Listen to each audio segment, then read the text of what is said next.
नमस्कार दोस्तों, मैं मनीष कुमार भोज आप सभी लोगों का अपने इस YouTube चैनल पहाड़ एजुकेशन क्लासेस में हार्दिक स्वागत करता हूं। दोस्तों, जैसे कि आपको सर्वविदित ही है कि हम इस चैनल के माध्यम से उत्तराखंड की विभिन्न प्रतियोगिता परीक्षाओं की तैयारी करते हुए आ रहे हैं। आज इसी कड़ी में मैं आप लोगों के समक्ष उत्तराखंड की एक प्रश्नावली लेके उपस्थित हुआ हूँ।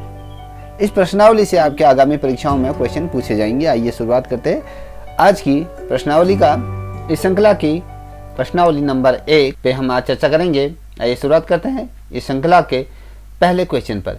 देखिए, पहला क्वेश्चन कह रहा है, पृथक उत्तराखंड हेतु सर्वदलीय सम्मेलन कहाँ हुआ था?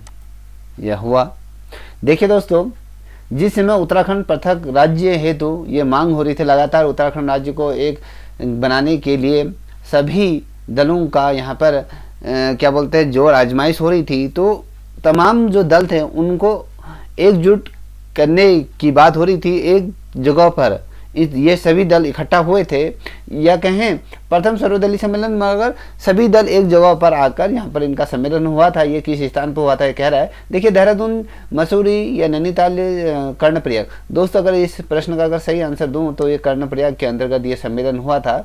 अब इसी कड़ी का अगला प्रश्न, उत्तराखंड राज्य कब अस्तित्व में आया? ये आपको बताना है। आप सभी को इसका प्रश्न का उत्तर पता होगा। 9 नवंबर 2000 को यह अस्तित्व में आया।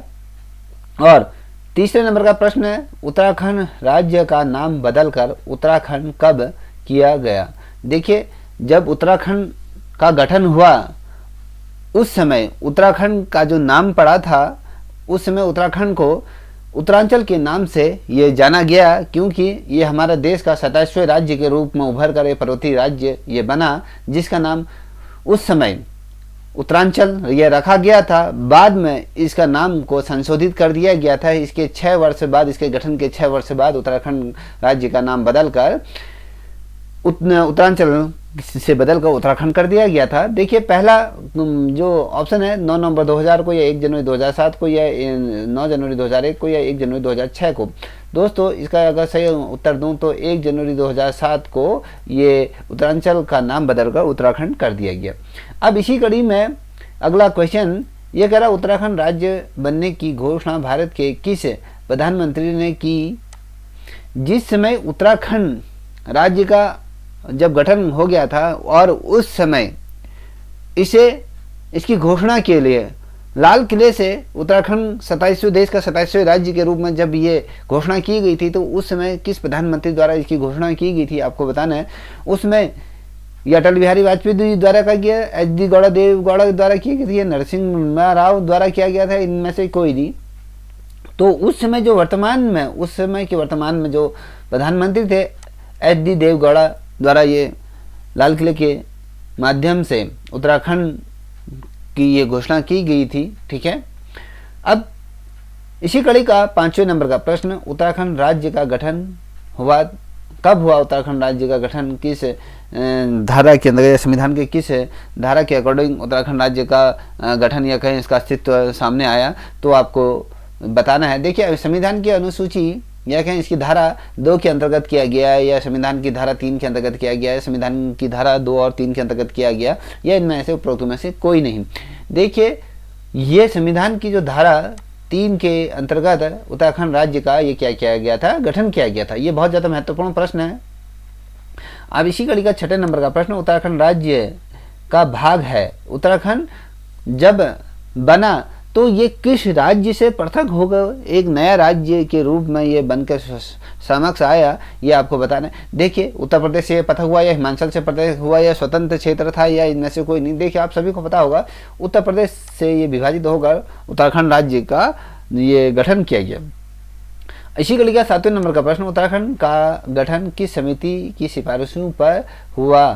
देखिए, जिस समय उत्तराखंड की गठन के लिए बात हो रही थी और इसकी समिति बनाने के लिए बात की गई थी, उस समय जो उत्तर प्रदेश के जो मुख्यमंत्री थे मुलायम सिंह यादव, उस समय कौशिक समिति के माध्यम से उत्तराखंड का गठन की ये सिफारिशें की गई थी कौशिक समिति के माध्यम से। इसी कड़ी में अगला प्रश्न है, ये 8वें नंबर का प्रश्न है, मुलायम सिंह द्वारा कौशक समिति का गठन किया गया था। देखिए सदन में मुलायम सिंह द्वारा उत्तराखंड राज्य की जिस प्रकार से मांग उठ रही थी उसको लेकर एक समिति का गठन किया गया। उस समिति का जो नाम रखा गया वो कौशिक समिति का वो किया गया था। और कौशिक समिति का गठन किस वर्ष हुआ था? 1995 में हुआ था, या 1996 में हुआ था, या 1994 में हुआ था, या 1993 में हुआ था। किस वर्ष उत्तराखंड का गठन किया गया था? तो देखिए दोस्तों, ये कौशिक समिति का, तो कौशिक समिति का जो गठन हुआ था ये 1994 को कौशिक समिति का ये गठन किया गया था। अब इसी कड़ी का 90 नंबर का प्रश्न ये कह रहा है, प्रसिद्ध समाज सेवी सुंदरलाल बहुगुणा का संबंध किस क्षेत्र से है? आप सभी लोग सुंदरलाल बहुगुणा जी को जानते होंगे। इनका संबंध किस क्षेत्र से है ये आपको बताना है। समाज सुधारक थे, या राजनीतिज्ञ थे, परिणामवादी थे, या फिर समाज साहित्य के क्षेत्र में इनका योगदान था। तो देखिए दोस्तों, सुंदरलाल बहुगुणा जी को हर कोई उत्तराखंड का व्यक्ति जानता होगा, क्योंकि इन्होंने उत्तराखंड के पर्यावरण को समृद्ध बनाने के लिए अपना संपूर्ण जीवन न्यौछावर कर दिया। और यहाँ तक कि इन्होंने उत्तराखंड के जो पर्वतीय क्षेत्रों में जो वनों की अंधाधुंध कटाई हो रही थी उस पर लगाम लगाने के लिए इन्होंने आमरण अनशन तक किया, और यहाँ तक कि अपना संपूर्ण जीवन पर्यावरण के प्रति समर्पित कर दिया। अगला प्रश्न 10वें नंबर का प्रश्न है। ये 10वें नंबर का प्रश्न क्या कह रहा है, देश का 27वां राज्य कौन बना? देखिए झारखंड या छत्तीसगढ़, ये कौन है? उत्तराखंड ही देश का 27वें राज्य के रूप में उभर के समक्ष आया।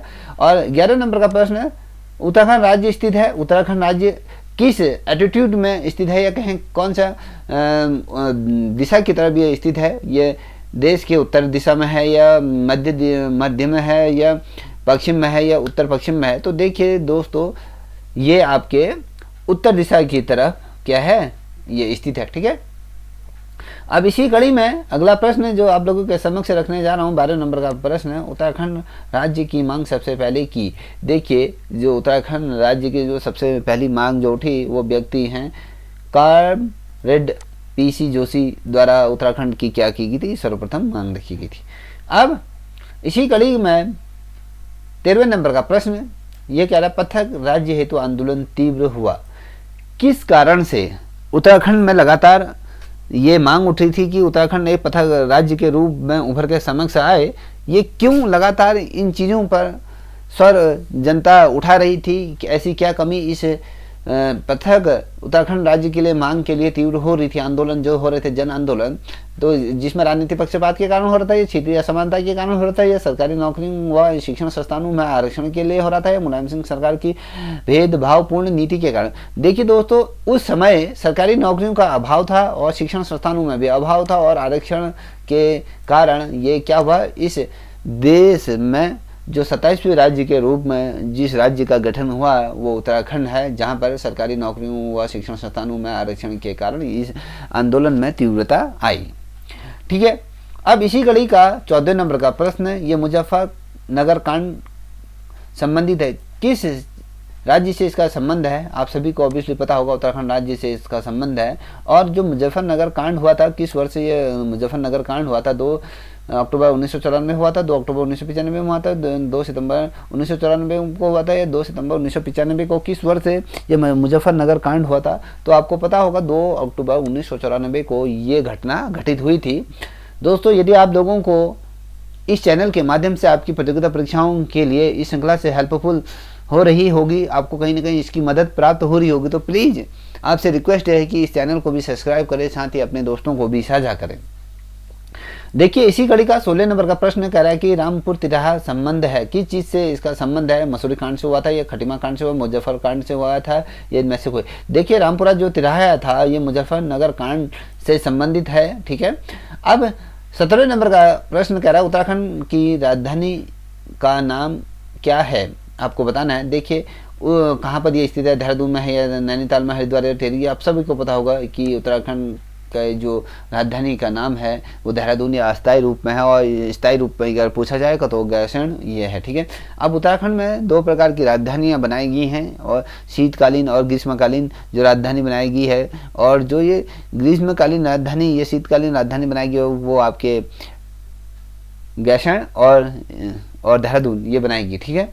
अब 18वें नंबर का प्रश्न की बात करते हैं। उत्तराखंड विधानसभा के वर्तमान सदस्यों की संख्या कितनी है, ये आपको बताना है। देखिए उत्तराखंड में जो विधानसभा चुनाव होते हैं, जो प्रत्यक्ष रूप में जिस क्षेत्र में जो चुनाव होते हैं, जिन सीटों में चुनाव होते हैं, उत्तराखंड में टोटल कितनी सीटें हैं आपको बताना है। देखिए 17 सीटें उत्तराखंड में प्रत्यक्ष रूप से यहाँ पर चुनाव होता है। एक जो टोटल 71 सीटें हैं, मगर जो 70 सीटों में प्रत्यक्ष रूप से यहाँ पर चुनाव होता है, और एक जो सीट है इंडियन इंगेलो यहाँ पर मनोनीत किए जाते हैं, ठीक है। अब 19वें नंबर का प्रश्न है, ये कह रहा है उत्तराखंड के आंदोलनकारियों पर पुलिस की बर्बरतापूर्ण कार्रवाई हुई थी। किस वर्ष ये पुलिस द्वारा, जिस समय उत्तराखंड राज्य के लिए जब आंदोलन हो रहे थे, पर बहुत अधिक मात्रा में जब ये आंदोलन दिल्ली चलो आंदोलन प्रारंभ हुआ था, तो मुजफ्फरनगर के दौरान जब ये गए थे, तो उस समय पुलिस द्वारा उत्तराखंड के जो आंदोलनकारी थी उन पर लाठीचार्ज किया गया था। बहुत अधिक बुरी तरीके से उन पर लाठीचार्ज या कहें गोली भी चलाई गई थी। यहाँ पर बहुत से लोग यहाँ पर घायल हुए थे और किसी की मृत्यु भी हुई थी। तो ये 3 सितंबर 1994 को हुआ था, या 11 सितंबर 1995 को हुआ था, या फिर 2 अक्टूबर 1994 को हुआ था, या फिर 5 सितंबर 1995 को हुआ था। तो दोस्तों अगर इस प्रश्न का अगर सही उत्तर दूं तो 2 अक्टूबर 1994 को ये घटना हुई थी, जिस पर पुलिस द्वारा यहाँ पर बर्बरता की गई थी। 20वें नंबर का प्रश्न, उत्तराखंड भारत का कौन सा राज्य है। मैं अब लगातार कहते हुए आ रहा हूँ कि 27वें राज्य के रूप में ये गठित हुआ था, और ये आपको प्रश्न इसका पता होगा कि वर्तमान में उत्तराखंड में कुल जनपदों की कितनी संख्या है। तो 13 जनपद उत्तराखंड के अंतर्गत हैं। और इसी कड़ी का 22वें नंबर का प्रश्न, निम्न में से कौन कुमाऊं केसरी के नाम से प्रसिद्ध है। जीबी पंत हैं, या पीसी जोशी हैं, या बद्रीदत्त पांडे हैं, ये HN बहुगुणा है। तो दोस्तों इसका जो राइट आंसर है, बद्रीदत्त पांडे जी को कुमाऊं केसरी के नाम से जाना जाता है। और 23वें नंबर का प्रश्न, उत्तराखंड में प्रथम मुख्यमंत्री कौन थे। उत्तराखंड के जब उत्तराखंड गठन हुआ था, उसके प्रथम मुख्यमंत्री के रूप में जिन्होंने कार्यभार संभाला था, वो आपके नित्यानंद स्वामी जी थे। अगर कभी क्वेश्चन पूछा जाता है दोस्तों, उत्तराखंड के निर्वाचित प्रथम मुख्यमंत्री कौन थे, तो वो आपके नारायण दत्त तिवारी जी थे। और प्रथम मुख्यमंत्री की बात आएगी तो आप यहाँ पर नित्यानंद स्वामी कहोगे। और अगर ये पूछा जाएगा निर्वाचित मुख्यमंत्री तो नारायण दत्त तिवारी। और 24वें नंबर का प्रश्न है, उत्तराखंड राज्य का क्षेत्रफल की दृष्टि से सबसे बड़ा जिला कौन सा है। आपको बताना है देहरादून है, या बागेश्वर है, चमोली है, या रुद्रप्रयाग है। तो कौन सा ऐसा जनपद है जो क्षेत्रफल की दृष्टि से सबसे बड़ा है। देखिए चमोली सबसे बड़ा ये जनपद है क्षेत्रफल की दृष्टि से। अब इसी कड़ी का 25वें नंबर के क्वेश्चन की तरफ बढ़ रहे हैं। 25वें नंबर का प्रश्न कह रहा है कि उत्तराखंड राज्य का क्षेत्रफल की दृष्टि से सबसे बड़ा छोटा जिला कौन सा है। देखिए बड़े जिले की बात करें चमोली, और छोटा जिला कौन सा है ये आपको बताना है। देखिए छोटा जिला चंपावत है, उत्तरकाशी है, पिथौरागढ़ है, नैनीताल, ये आपको पता होना चाहिए। ये चंपावत है सबसे क्षेत्रफल की दृष्टि से सबसे छोटा जिला है, ठीक है। अच्छा 20वें नंबर का प्रश्न, निम्न में से उत्तरकाशी को हिमालय प्रदेश में जोड़ने वाला पर्वतीय दर्रा है। देखिए उत्तरकाशी का जो क्षेत्र है उसे हिमालय प्रदेश में जोड़ने वाला जो पर्वतीय दर्रा है उसे किस नाम से जाना जाता है। माना, या दरमा, या नीलकंठ है, या मुल्लीला है। कौन सा ये इस क्षेत्र को जोड़ता है। दोस्तों अगर इसका सही बताऊं तो ये श्रीकंठ है, ये दर्रा है, ठीक है। अब 27वें नंबर का प्रश्न, निम्नलिखित में से कौन सा पर्वतीय दर्रा पिथौरागढ़ को तिब्बत से जोड़ता है। आपको पता होगा नीति है, या दरमा है, या लिपुलेख है, या माना है। तो ये कौन सा क्षेत्र है जो पिथौरागढ़ को तिब्बत से जोड़ता है ये दर्रा। तो इसका सही आंसर है लिपुलेख दर्रा, ठीक है। ये पिथौरागढ़ जनपद के अंतर्गत आता है।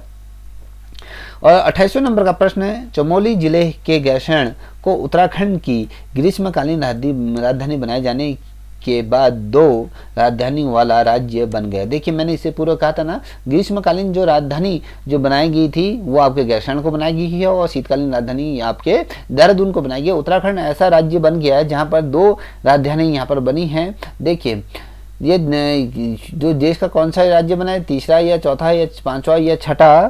तो दोस्तों आपको इसका सही आंसर बताना होगा। देखिए 5वां राज्य बन गया। देखिए ऐसे 4 राज्य थे जहाँ पर 2 राजधानी वाला 4 ऐसे राज्य थे, और उसी राज्यों के क्रम में उत्तराखंड भी जुड़ गया जहाँ पर 2 राजधानियाँ बन गई, ठीक है।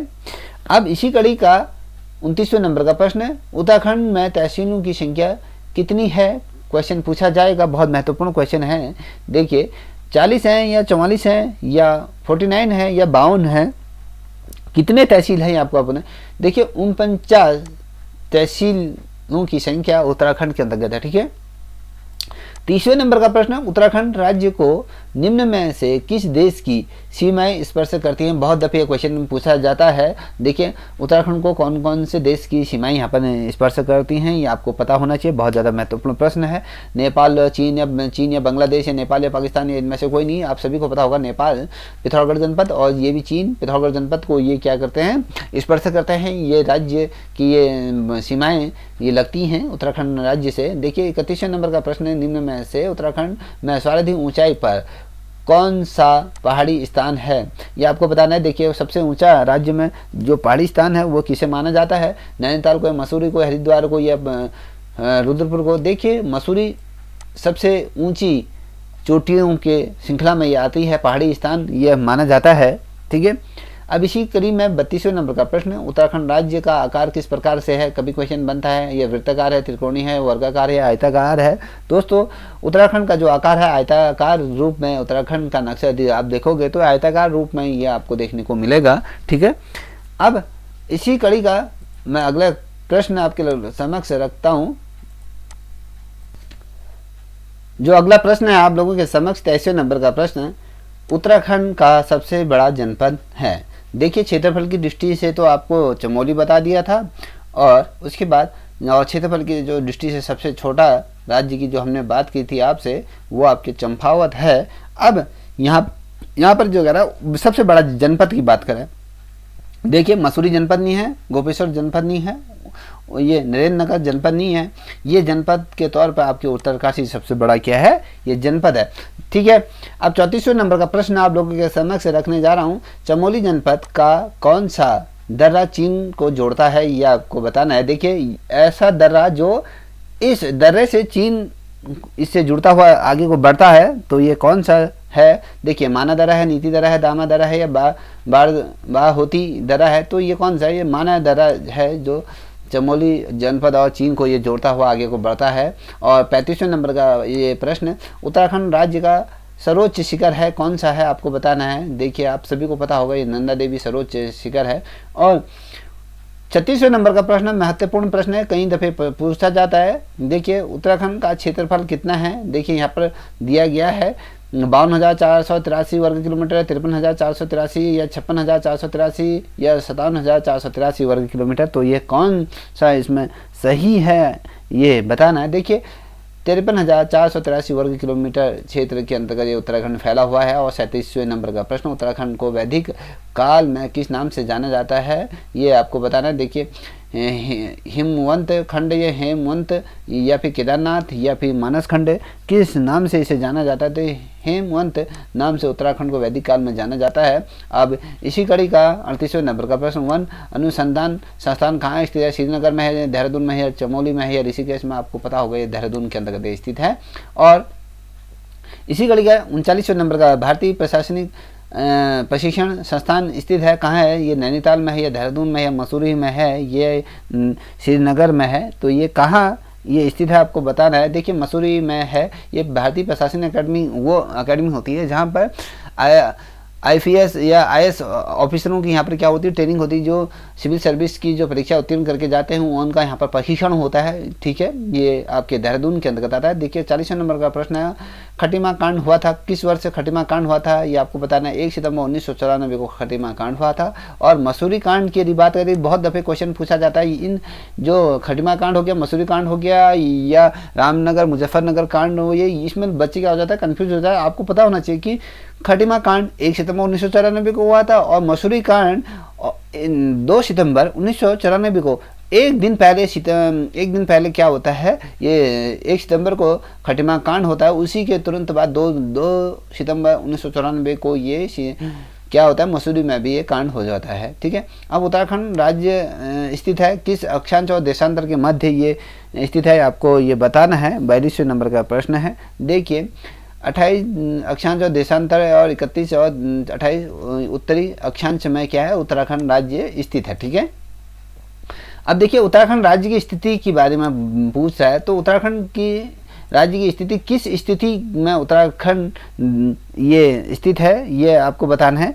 देखिए अगर सही आंसर दूँ 77 अक्षांश डिग्री और 35 अक्षांश, ये 81 और 5 देशांतर के मध्य उत्तराखंड राज्य के भौगोलिक स्थिति पर यह स्थित है। और इसी कड़ी का 44वें नंबर का प्रश्न, उत्तर प्रदेश से लगे उत्तराखंड के जनपद कौन से हैं। देखिए उत्तराखंड से कभी क्वेश्चन पूछा जाता है कि उत्तराखंड की सीमाओं को कितने जनपद हैं उत्तराखंड के स्पर्श करते हैं। अब इसमें किस प्रकार से घुमा दिया है प्रश्न को, देखिए उत्तर प्रदेश से लगे उत्तराखंड के जनपद कौन कौन से उत्तराखंड के ऐसे जनपद हैं जो उत्तर प्रदेश की सीमाओं को ये स्पर्श करते हुए आगे बढ़ते हैं। ये अगर देखिए देहरादून या हरिद्वार, पौड़ी, ऊधम सिंह नगर या नैनीताल, या देहरादून या पौड़ी या हरिद्वार या नैनीताल, तो या फिर आप देखोगे हरिद्वार, नैनीताल, चमोली, ऊधम सिंह नगर, या फिर देहरादून या टिहरी, ऊधम सिंह नगर। देखिए आप देखो देहरादून और पौड़ी और हरिद्वार और नैनीताल, देखिए ये जो क्षेत्र हैं ये आपके उत्तर प्रदेश की सीमाओं को, ये हरिद्वार उत्तर प्रदेश से, नैनीताल का ये ऊधम सिंह नगर का जो क्षेत्र है ये भी आपके कहाँ से पड़ता है, ये उत्तर प्रदेश की सीमाओं को ये क्या करता है, स्पर्श करता हुआ आगे बढ़ता है। ठीक है, देखिए फिर से दोहरा दें, सॉरी, ये एक देहरादून, हरिद्वार, पौड़ी, ऊधम सिंह नगर और नैनीताल, ये जो है यहाँ पर ऊधम सिंह नगर का उल्लेख नहीं था, तो आप यहाँ पर ऊधम सिंह नगर, जो ऊधम सिंह नगर बाजपुर का जो क्षेत्र है, नैनीताल का रामगढ़ का ये एरिया आपके ये पड़ जाता है, ये स्पर्श करता है। ठीक है, अब 45वें नंबर का क्वेश्चन है, उत्तराखंड राज्य सर्वाधिक आता है। उत्तराखंड में जो राज्य में सर्वाधिक चीज़ें किस चीज़ में आता है। देखिए वृद्ध हिमालय या शिवालिक पर्वत श्रेणी आते हैं, मध्य लघु हिमालय श्रेणी आते हैं, ये काराकोरम श्रेणियाँ इसके अंतर्गत आती है। तो क्या चीज़ इसके अंतर्गत आती है, देखिए मध्य लघु हिमालय क्षेत्र उत्तराखंड में शारीरिक रूप में इसके अंतर्गत आता है। और 46वें नंबर का प्रश्न है, हिमाचल से लगे जनपद है। अब हिमाचल प्रदेश की सीमा को कौन से जनपद छूते हैं। देखिए अगर इसकी बात करूं तो हिमाचल प्रदेश को उत्तरकाशी और देहरादून के जनपद या स्पर्श करते हैं। ठीक है, अब 47वें नंबर का प्रश्न, उत्तराखंड में 2011 की जनगणना के अनुसार उनकी जनसंख्या कितनी थी। उत्तराखंड की जनसंख्या आपको बताना है। ये क्वेश्चन बहुत ज़्यादा महत्वपूर्ण प्रश्न है। देखिए ये है आपके इकाई, ढाई, सैकड़ा, हजार, 10,000, लाख, 10,86,292 लोगों की संख्या आपकी यहाँ पर जनसंख्या है। ठीक है, अब 48वें नंबर का प्रश्न, जनसंख्या की दृष्टि से राज्य का देश में स्थान है।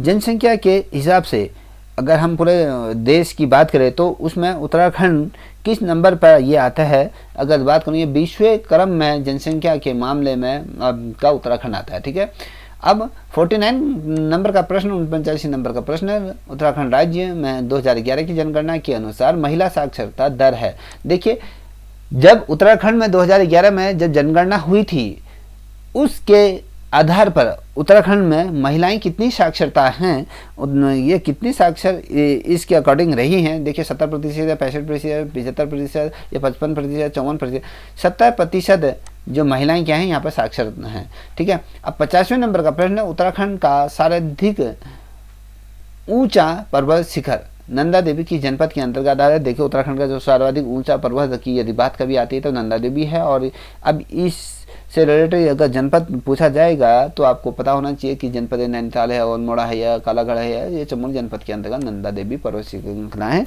आती हैं।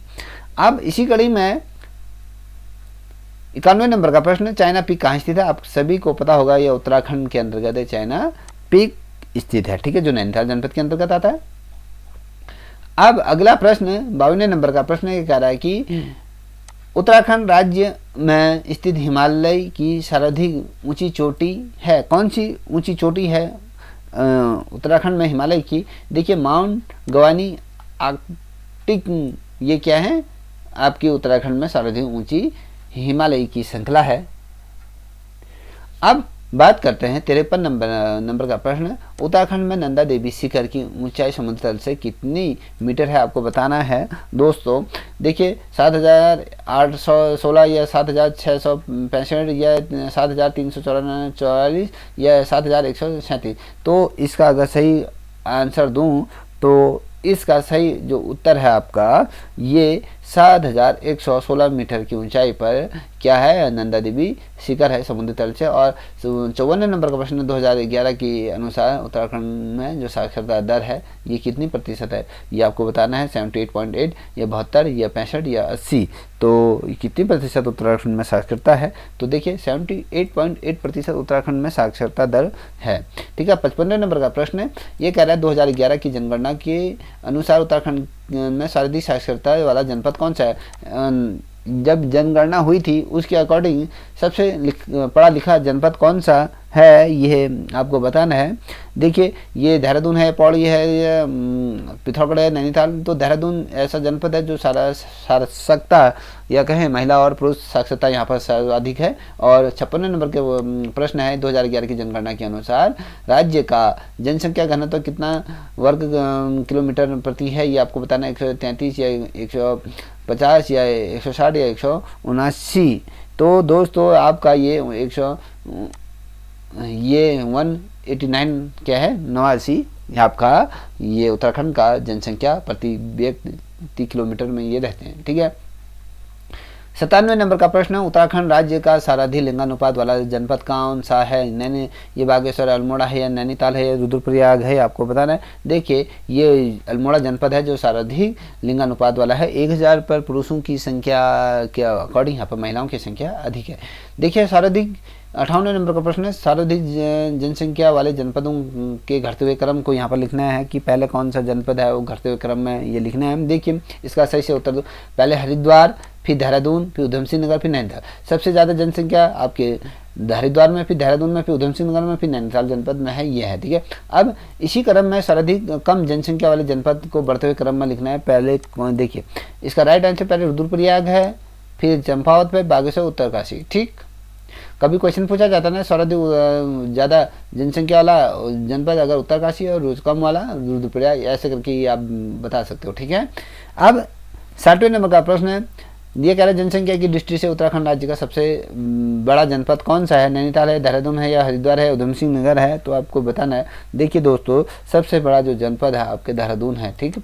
अब 61वें नंबर का प्रश्न है, ये कह रहा है कि सबसे कम जनसंख्या वाला जनपद है, हरिद्वार है, चंपावत है, रुद्रप्रयाग है, बागेश्वर है। तो दोस्तों आपका ये रुद्रप्रयाग ऊपर आपको बता दिया था। और 62वें नंबर का प्रश्न, कौन राज्य का कौन सा जनपद अंतर्राष्ट्रीय सीमाओं पर स्थित है। देखिए कौन सा अंतर्राष्ट्रीय सीमा को ये स्पर्श करता है। देखिए अल्मोड़ा करता है, नैनीताल करता है, देहरादून करता है, ये उत्तरकाशी करता है। तो आपको ये पता होना चाहिए ये उत्तरकाशी ये करता है। ठीक है।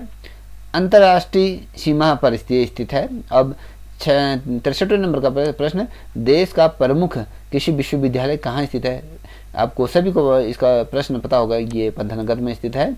और 64वें नंबर का प्रश्न, उत्तराखंड की प्रमुख फसलें कौन सी हैं, हमें पता होना चाहिए। जबकि उत्तराखंड में जो रहते हैं उनको ये पता होना चाहिए कि भैया उत्तराखंड की जो प्रमुख फसलें हैं क्या हैं। देखो गेहूं और धान आपकी यहाँ की प्रमुख फसलों के अंतर्गत आती हैं। और निम्न में से सम्मिलित नहीं है, इसमें से कौन सा सम्मिलित नहीं है ये आपको बताना है। देखिए चावल देहरादून के अंतर्गत होता है, सेब नैनीताल में होते हैं, चाय अल्मोड़ा में होती है और गेहूं देहरादून में होता है, ये आपका गलत है। ठीक है।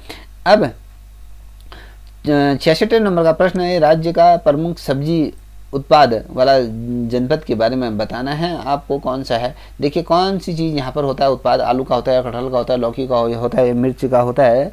तो इसका अगर सही आंसर दूँ तो दोस्तों उत्तराखंड में आलू की उत्पाद अधिक होता है। और 67 नंबर का प्रश्न, उत्तराखंड राज्य की सर्वाधिक उपज भूमि क्या कहलाई जाती है। उस जहाँ पर जिस भूमि में आर्द्रता, भूमि की आर्द्रता जो सर्वाधिक होती है उस भूमि को क्या उपराव भूमि कहते हैं, या तालाब भूमि कहते हैं, या खीम भूमि कहते हैं, इनमें से कोई नहीं। तो दोस्तों ये तालाब भूमि होती है। ठीक है। 68 नंबर का प्रश्न ये कह रहा है, उत्तराखंड में भारत की कुल जनसंख्या का प्रतिशत है, ये आपको बताना है। कितनी प्रतिशत भारत की जनसंख्या का उत्तराखंड के अंतर्गत है। सीधा सीधा क्वेश्चन का आंसर दे देता हूँ, 0.83% आपकी भारत की जनसंख्या का ये टोटल उत्तराखंड की जनसंख्या है। और 69 नंबर का प्रश्न है, उत्तराखंड का सर्वाधिक महिला साक्षरता वाला जिला कौन सा है, ये आपको बताना है। देखिए ये गढ़वाल है या चमोली है या नैनीताल है, ये देहरादून है, तो ये आपको बताना है। साक्षरता के क्षेत्र में ये आपका देहरादून है। ठीक है दोस्तों। 17वें नंबर का प्रश्न है, राज्य का सर्वाधिक उपजाऊ क्षेत्र कौन सा है आपको बताना है। देहरादून या दून की क्षेत्र है, तराई भाबर का क्षेत्र है, पर्वतीय क्षेत्र है या घाटी क्षेत्र के अंतर्गत होता है। देखिए उपजाऊ भूमि का मतलब ये होता है कि जिस भूमि में सर्वाधिक फसल इत्यादि का उत्पादन होता है, ये उपजाऊ भूमि, जहाँ पर जिस भूमि की आर्द्रता बहुत अच्छी होती है उसे उपजाऊ भूमि कहते हैं। तो ये कहाँ पर पाई जाती है ये आपको बताना। देखिए जो तराई भाबर का जो क्षेत्र होता है वो सर्वाधिक उपज वाला है, जहाँ पर चावल, गेहूँ, गन्ना, ये सारी चीज़ें का पैदावार सबसे ज़्यादा होती है। ठीक है।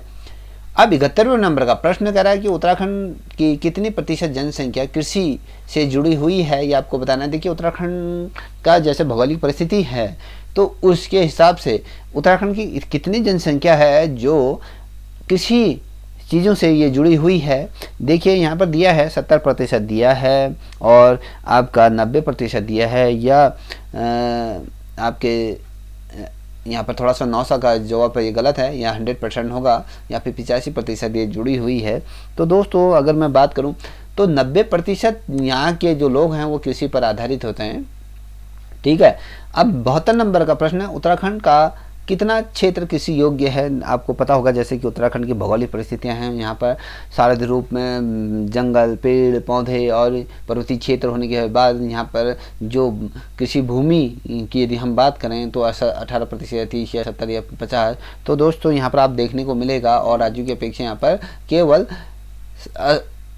18% आपके यहाँ पर क्या है, ये कृषि भूमि जहाँ पर हम कृषि कर सकते हैं ये चीज़ें। और अब अगला प्रश्न है आपका 73वें नंबर का, बासमती चावल प्रमुखतः उत्पादित होता है किस क्षेत्र में। बासमती जो चावल पैदा होता है वो किस क्षेत्र के अंतर्गत पैदा होता है ये आपको बताना है।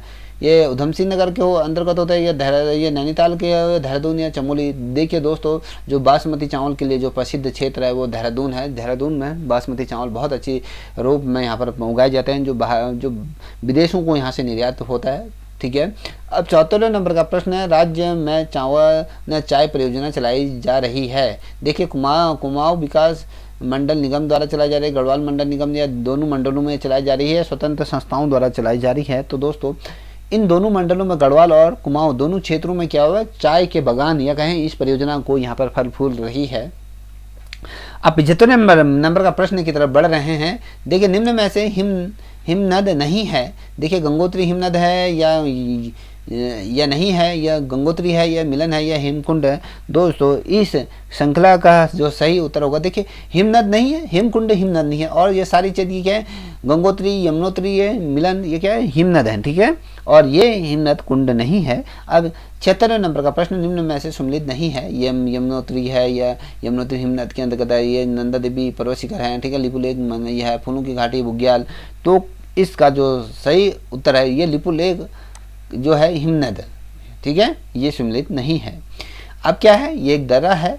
ठीक है। ये 77 नंबर का प्रश्न है, इन निम्न में से सम्मिलित नहीं। कभी क्वेश्चन आ जाता है, हरिद्वार गंगा के अंतर्गत आती है, सरयू, बागेश्वर, हल्द्वानी, गौला या पिथौरागढ़, काली। अब सम्मिलित कौन सा इसके अंतर्गत नहीं है। देखो पिथौरागढ़, काली, ये क्या है, ये सम्मिलित नहीं है। ठीक है। अब निम्न में से सम्मिलित नहीं है, फिर से वही चीज़ आ रही है। देखिए गंगोत्री, उत्तरकाशी, फूलों की घाटी, चमोली, लिपुलेख, पिथौरागढ़ या कामेत, बागेश्वर, कौन सा इसके अंतर्गत नहीं है। देखिए कामेत, जो बागेश्वर, ये सही नहीं है। ठीक है। अब इसी कड़ी में अगला प्रश्न इसी प्रकार का आता है, सम्मिलित नहीं है, गंगा, गंगोत्री, काली, मिलन, और यमुना, यमुनोत्री, कोसी, पिंडारी। तो इसका जो सही गलत जो आंसर है इसमें जो सम्मिलित नहीं है, कोसी पिंडारी के अंतर्गत ये नहीं है। ठीक है। अब इसी कड़ी का 80 नंबर का प्रश्न, गंगा नदी की प्रमुख सहायक नदियां हैं। कौन सी गंगा नदी की प्रमुख सहायक नदियां हैं, मंदाकिनी और पिंडर या अलकनंदा भागीरथी, या मंदाकिनी, अलकनंदा, पिंडर या भागीरथी। कौन सी गंगा की सहायक नदियां हैं ये बताना है दोस्तों। 80 नंबर का ये प्रश्न, ये आपके देखो अलकनंदा और भागीरथी क्या है, गंगा की सहायक नदियों के रूप में ये जानी जाती हैं। अब 81 नंबर का ये प्रश्न ये कह रहा है, गंगोत्री है क्या है, ये पर्वत शिखर है, या दुर्दिद है, या हिमालय है, या मंदिर है। तो क्या है, देखिए ये हिमनद है। ठीक है। अब झीलों का शहर कहा जाता है किसको, देहरादून को कहा जाता है, अल्मोड़े को कहा जाता है, नैनीताल को कहा जाता है, उधम सिंह नगर को कहा जाता है, ये आपको पता है, नैनीताल को कहा जाता है।